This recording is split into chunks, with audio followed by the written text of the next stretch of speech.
Hi my dear viewers, welcome back to my channel. ഞങ്ങൾ നാട്ടിൽ പോയ സമയത്ത് അവിടെ അടുത്തുള്ളൊരു അമ്പലത്തിൽ ഉത്സവമായിരുന്നു. അടുത്തെന്ന് പറഞ്ഞാൽ തൃശ്ശൂർ ജില്ലയിൽ തന്നെ ഇരിങ്ങാലക്കുടയിലുള്ള കൂടൽമാണിക്യം ക്ഷേത്രത്തിൽ. അപ്പോൾ ഒരു ദിവസം വൈകിട്ട് ഞങ്ങൾ വിചാരിച്ചു എല്ലാവർക്കും കൂടി ഉത്സവം കാണാൻ വേണ്ടി പോകാമെന്ന്. അപ്പോൾ ഇന്നത്തെ നമ്മളുടെ വീഡിയോയിൽ ആ ഒരു ഉത്സവ കാഴ്ചകളൊക്കെയാണ്. ഉള്ളിൽ കയറിയൊന്നും ഞങ്ങൾ തൊഴുതിട്ടില്ല, നല്ല തിരക്കായിരുന്നു. അപ്പോൾ എന്തായാലും ഞാൻ കുറച്ച് ഈ ഒരു അമ്പലത്തിനെ കുറിച്ചുള്ള കാര്യങ്ങളും ഇവിടുത്തെ വഴിപാടുകളും ഒക്കെ പറയാം.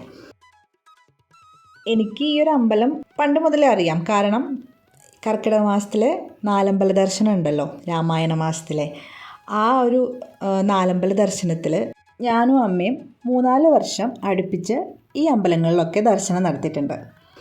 അപ്പോൾ ആ ഒരു നാലമ്പലത്തിലെ ഒരു അമ്പലം കൂടിയാണ് ഈ ഇരിങ്ങാലക്കുടയിലെ കൂടൽമാണിക്യ ക്ഷേത്രം. ഹൈന്ദവ വിശ്വാസപ്രകാരം ശ്രീരാമൻ്റെ അനുജനായ ഭരതൻ്റെ പ്രതിഷ്ഠയുള്ള ഇന്ത്യയിലെ ഏക ക്ഷേത്രം കൂടിയാണ് ഇരിങ്ങാലക്കുടയിലുള്ള ഈ ഒരു കൂടൽമാണിക്യം ക്ഷേത്രം. ഈ ഒരു ക്ഷേത്രത്തിൻ്റെ എടുത്തു പറയേണ്ടതായിട്ടുള്ള പ്രത്യേകത എന്ന് പറയുന്നത് ഇതിൻ്റെ ഉള്ളിൽ ഉപദേവതാ പ്രതിഷ്ഠകളില്ല എന്നുള്ളതാണ്. പിന്നെ മറ്റുള്ള മഹാക്ഷേത്രങ്ങളിലെ പോലെ തന്നെ ഇതിൻ്റെ ഉള്ളിൽ കൂത്തമ്പലമുണ്ട്. പിന്നെ ഞാൻ പറഞ്ഞല്ലോ നാലമ്പലങ്ങളിൽ ഒരു അമ്പലമാണെന്ന്. അതായത് നമ്മൾ നാലമ്പല ദർശനം നടത്തുമ്പോൾ രണ്ടാമതായിട്ട് വരുന്നത് ഈ ഒരു അമ്പലത്തിലേക്കാണ്. സഹോദരന്മാരുടെ അമ്പലമാണല്ലോ ഈ നാലമ്പലം എന്ന് പറയുന്നത്. ശ്രീരാമനും ഭരതനും ലക്ഷ്മണനും ശത്രുഘ്നനും കൂടിയാണ് ഈ സഹോദരങ്ങൾ എന്ന് പറയുന്നത്. അപ്പോൾ നമ്മൾ ആദ്യം തൃപ്രയാർ ശ്രീരാമക്ഷേത്രത്തിൽ പോയിട്ട് അടുത്തതായിട്ട് വരുന്നത് ഇരിങ്ങാലക്കുടയിലുള്ള ഈ ഒരു കൂടൽമാണിക്യം ഭരതൻ്റെ ക്ഷേത്രത്തിലാണ്.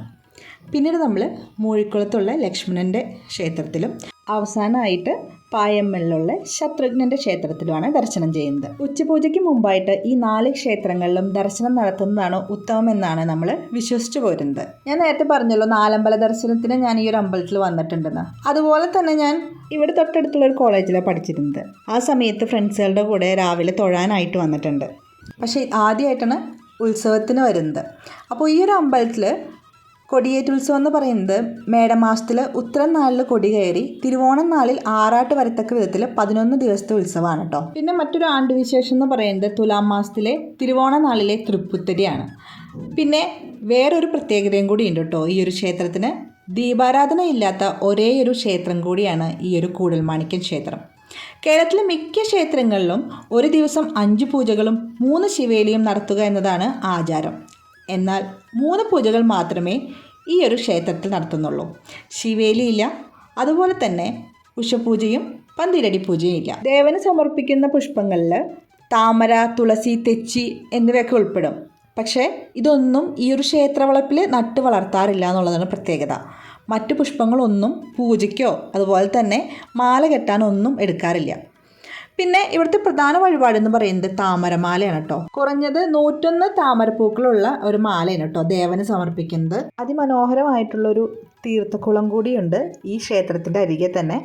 നമ്മൾ പ്രദക്ഷിണം വയ്ക്കുമ്പോൾ ഈ ഒരു തീർത്ഥക്കുളവും അതുപോലെ തന്നെ കൂത്തമ്പലമൊക്കെ കൂടിയിട്ട് വേണം പ്രദക്ഷിണം വയ്ക്കാനായിട്ട്.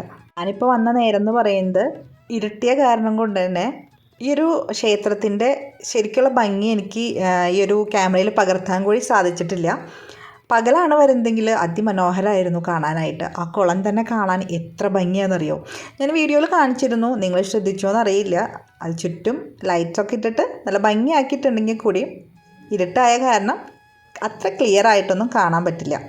അപ്പോൾ എന്തായാലും ഞങ്ങൾ ആ ഒരു ഉത്സവമൊക്കെ കൂടി അവിടെ നിന്ന് പുറത്തിറങ്ങി.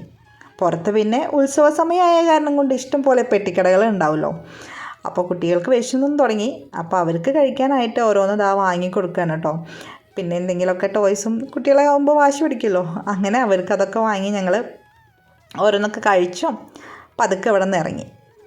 അപ്പോൾ എന്തായാലും 2 ദിവസത്തെ വീട്ടിലേക്കുള്ള വരവിൽ ഈ ഒരു മഹാഭാഗ്യം കൂടി കിട്ടിയെന്ന് തന്നെ പറയാം. ഇതുവരെയും സാധിച്ചിട്ടില്ല. ഇപ്പോഴാണ് ഈ ഒരു അമ്പലത്തിലെ ഉത്സവത്തിൻ്റെ സമയത്ത് വരാനായിട്ട് സാധിച്ചത്. ഇവിടെ നിന്ന് വീട്ടിലെത്തുമ്പോഴേക്കും ഒരുപാട് സമയം വൈകുന്നതുകൊണ്ട് തന്നെ ഞങ്ങൾ പോണ വഴിക്ക് തന്നെ ഡിന്നറൊക്കെ കഴിച്ച് പതുക്കെയാണ് വീട്ടിലേക്ക് എത്തിയത്. പിന്നെ ഇതിന് മുമ്പ് ഒരു വീഡിയോ ഞാൻ പോസ്റ്റ് ചെയ്തിരുന്നല്ലോ, കോഫി കുടിക്കാൻ നട്ടപ്പാതിരിക്ക് പോണത്. അത് ഈ ഒരു ക്ഷേത്ര ദർശനം കഴിഞ്ഞ് വീട്ടിലെത്തിയതിന് ശേഷം പെട്ടെന്ന് തോന്നിയൊരു ഐഡിയ ആണ് കേട്ടോ. അപ്പോൾ എന്തായാലും വീഡിയോ നിങ്ങൾക്ക് എല്ലാവർക്കും ഇഷ്ടപ്പെട്ടു എന്ന് വിചാരിക്കുന്നു. See you next video. Bye bye, take care.